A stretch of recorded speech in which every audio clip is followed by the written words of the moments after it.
महाराष्ट्र हादरून टाकणारी आज एक घटना घडली आहे. ती म्हणजे महाराष्ट्र राज्याचे उपमुख्यमंत्री अजितदादा पवार यांचा विमान अपघात. त्या संदर्भात आज मुरबाड शहरात तालुक्यात भावपूर्ण श्रद्धांजली अर्पण करण्यात येत आहे. त्याबाबतीत आपण विचारणा करणार आहोत.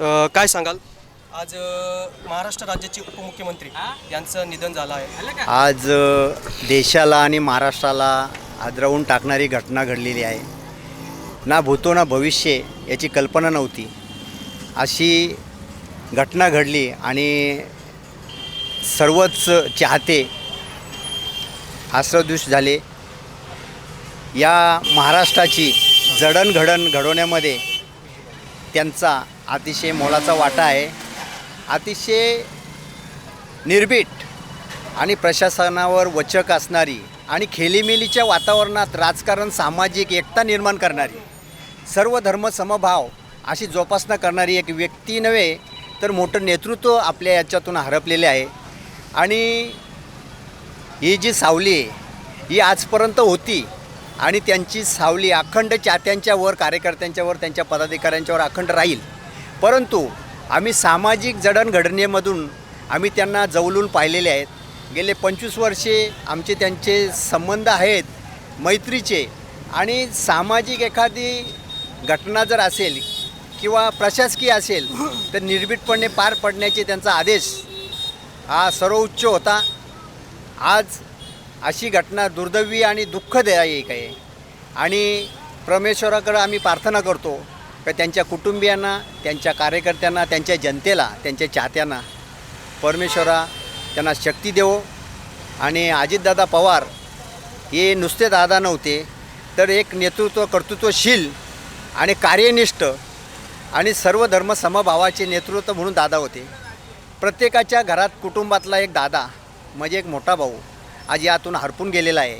आणि ही पोकली राजकारणातली कदापि भरून येणारी नाही. पुन्हा असे दादा निर्माण होणे शक्य नाही.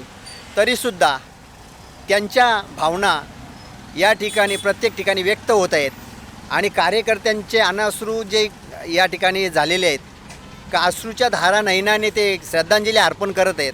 त्यांच्या प्रवृत्ती स्मृतीस अभिवंदन करून या दादांना श्रद्धांजली अर्पण करतो. राष्ट्रवादीचे उपमुख्यमंत्री अजितदादा पवार यांचं अपघाती निधन झालेलं आहे आणि संपूर्ण महाराष्ट्र हळवून गेलं. तर मुरबाडमध्ये जेव्हा अजितदादा आलते तेव्हा तुम्ही त्यांच्यासोबत काम केलं. त्यांची कुठली अशी आठवण की त्याला आज उजाळा मिळेल? सकाळी आपण पाहिलं असेल की आमचं नगरपंचायत कार्यालयाचे इथे उपोषण होतं. उपोषण दरम्यान सकाळीच बातमी पाहिली, सगळ्यांचे फोन यायला लागले की अजितदादांच्या विमानाचा अपघात झाला. हे कोणाला खरंच वाटत नाही. मीडियामध्ये आम्ही जेव्हा पाहतो तेव्हा खरंच बातमी जोपर्यंत बातमीची पूर्णच येत नाही तोपर्यंत सत्य परिस्थिती काय आहे कळत नव्हतं.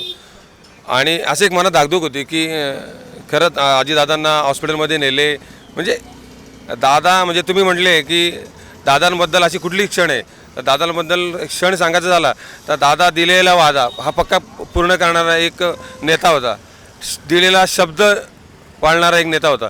आणि दिलेला वेळ आपण पाहत असाल की दादांनी जर आज एखादा कार्यक्रम दिला तो पहाटे 4 वाजता तो पहाटे 4 वाजताच्या 5 मिनटं आधी ते तिथं असतील पण ते कधीच वेळेला अपव्यत करत नव्हते. वेळ पाळणारा, नियम पाळणारा असा महाराष्ट्राचा दादा होता. सकाळी ज्यावेळेस आम्ही मीडियामध्ये पाहिलं त्यावेळेस अतिशय महाराष्ट्राला दुःख झालेलं आहे. आज या दुःखामधून महाराष्ट्र सावरू शकत नाही. दादांचं जे कार्य आहे ते अमर राहील आणि दादांच्या जाण्याने महाराष्ट्राला खूप मोठी पोकळी निर्माण झालेली आहे. दादा जाताना नेहमी सांगतात की माझ्याकडे येताना कुठला पक्ष भेद नसतो, कुठला जातीभेद नसतो. असा दादा या महाराष्ट्रामध्ये पुन्हा होणार नाही. आम्ही समस्त मुरबाडकर माझ्या कुटुंबाच्या वतीने, राष्ट्रवादी काँग्रेस पार्टी, शरदचंद्र पवार पक्षाच्या वतीने आणि समस्त मुरबाडकरांच्या वतीने दादांना आदरांजली, भावपूर्ण आदरांजली वाहतो आणि श्रद्धांजली वाहतो आणि थांबतो. आज महाराष्ट्राच्या आणि देशाच्या राजकारणामध्ये अतिशय धक्कादायक अशी दुःखद घटना घडली. महाराष्ट्र राज्याचे उपमुख्यमंत्री महाराष्ट्राचा कणखर नेतृत्व आणि शब्दाप्रमाणे शब्द दिलेला त्याला जागणारा नेता, जाणता राजा आज आपल्याला त्याला म्हणायला हरकत नाही. आदरणीय अजितदादा पवारसाहेब यांचं या ठिकाणी विमान अपघातात अतिशय दुर्दैवी निधन झालं. आमच्या सर्वांसाठी आणि व्यक्तिशः माझ्या कुटुंबांसाठी ही अतिशय धक्कादायक घटना मी मानतो. दादांच्याबरोबर माझे कौटुंबिक गेली 35 वर्ष, दादांच्याबरोबर माझे अतिशय जिव्हाळ्याचे आणि घरोब्याचे संबंध. 35 वर्ष मी आदरणीय दादांच्याबरोबर काम केलेलं आहे. या देशाच्या राजकारणात आणि महाराष्ट्राच्या राजकारणात असा नेता आजपर्यंत झाला नाही आणि यापुढे होणार नाही.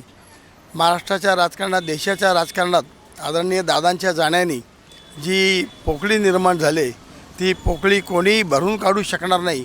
अतिशय दुःखद घटना आज आमच्या कुटुंबावरती, आमचा कुटुंब प्रमुख आमच्यातून हरपला. अतिशय दुःखाची गोष्ट आहे आणि हे आम्ही शब्दांनी वर्णन करू शकत नाही. अशी अतिशय दुर्दैवी घटना आज घडलेली आहे. पवार कुटुंबियांच्यावरती, त्यांच्या महाराष्ट्रातील, देशातील सर्व चाहत्यांच्यावरती जी दुःखाची शोककळा पसरली आहे. पवार कुटुंबियांना या दुःखातून सावरण्याची परमेश्वर शक्ती देव. सर्व कार्यकर्त्यांना आम्हालाही याच्यातून सावरण्याची शक्ती देव. दादांना विसरणं शक्यच नाही, परंतु नियतीला जे मान्य होतं ते आज अघटित असं घडलेलं आहे. आपण म्हणतो का माणूस जन्माला आला, पण जन्माला येणं ठीक आहे, तो कसा आला त्यापेक्षा त्यांनी देशासाठी, महाराष्ट्रासाठी काय केलं त्यांची आठवण अजरामर राहील आणि त्यांच्या स्मृतीस भावपूर्ण अभिवादन करतो. आणि पवार कुटुंबियांच्या दुःखात व्यक्तिशः आमचं पुरोहित कुटुंबीय आणि सर्व त्यांचे चाहते आणि मुरबाड ग्रामस्थ, मुरबाड तालुका सहभागी आहोत. आदरणीय दादांना भावपूर्ण आदरांजली वाहून उपमुख्यमंत्री अजितदादा पवार आज हिमात आपण त्याचं निधन झालं. ती शोककळा पसरली, ऑल महाराष्ट्रावर शोक पसरलेली आहे. ती सहन करण्याची शक्ती परमेश्वर पवार कुटुंबाला देऊ.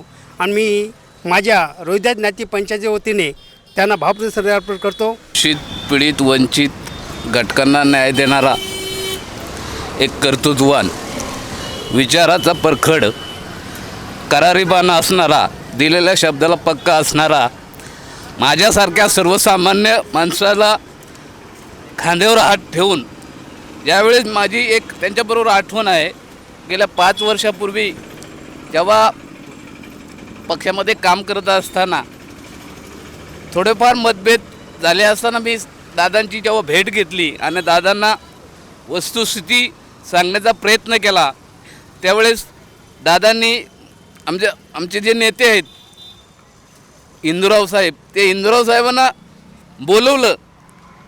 काय रे, आपल्या कार्यकर्त्यांच्या पाठीवर हात मारण्यापेक्षा आपल्या कार्यकर्त्यांना तुम्ही म्हणजे बाजूला सारताय किंवा त्यांना वागणूक चांगली देत नाहीत, असं निर्णय मताचा आणि सर्वसामान्य माणसाला जवळ घेणारा आणि गोंजरणारी ऊर्जा देणारा नेता दादासारखा होणं नाही. दादा गेल्याचे दुःख संपूर्ण महाराष्ट्राला झालेच आहेत, परंतु संपूर्ण आंबेडकरी समाजाला, आंबेडकरी चळवळीलासुद्धा झालेला आहे. कारण त्यांचे विचार हे शिवशाहू फुले आंबेडकरी विचारधारेवर होते. त्या विचारधारेने ते काम करायचे आणि त्यांनी कुठली जात बघितली नाही, कुठला धर्म बघितला नाही, कुठला पंथ बघितला नाही. त्यांनी एक काम, एक सर्वसामान्यांना न्याय मिळाला पाहिजे, सर्वसामान्यांचा विकास झाला पाहिजे, सर्वसामान्य कार्यकर्ता आर्थिक सामाजिकदृष्ट्या प्रबल झाला पाहिजे, एवढा दृष्टिकोन ठेवून ते काम करत होते. परंतु त्या दादांच्या अकाली निधनाने संपूर्ण महाराष्ट्रावरच नव्हे, संपूर्ण देशावर शोककळा पसरले. आम्ही पवार कुटुंबियांवर जो दुःख कोसळला आहे, त्या दुःखामध्ये संपूर्ण आम्ही पदाधिकारी, कार्यकर्ते, संपूर्ण जनता त्यांच्यासोबत आहोत. एवढंच मी आजच्या क्षणी बोलतो. आज सकाळी तुम्ही सर्वच बघितलं असाल का अतिशय दुर्घटनी घटना जी कोणी ऐकू नये, न ऐकल्या समान आहे. आज महाराष्ट्राचे कुटुंब प्रमुख, राष्ट्रवादी काँग्रेस पक्षाचे अध्यक्ष माननीय अजितदादा पवार यांचा निधन अपघात झालेला आहे. हा अपघात अजून विश्वास बसत नाही का ही आम्हाला बाईट द्यायची वेळ येईल कार्यकर्त्यांना. अतिशय दुःख घटना आहे आणि अजितदादा हे अधिकारांवर चांगला वचक राहिलेला आहे आणि मराठी माणसाची एक ताकदवान होती, महाराष्ट्राची एक शान होती.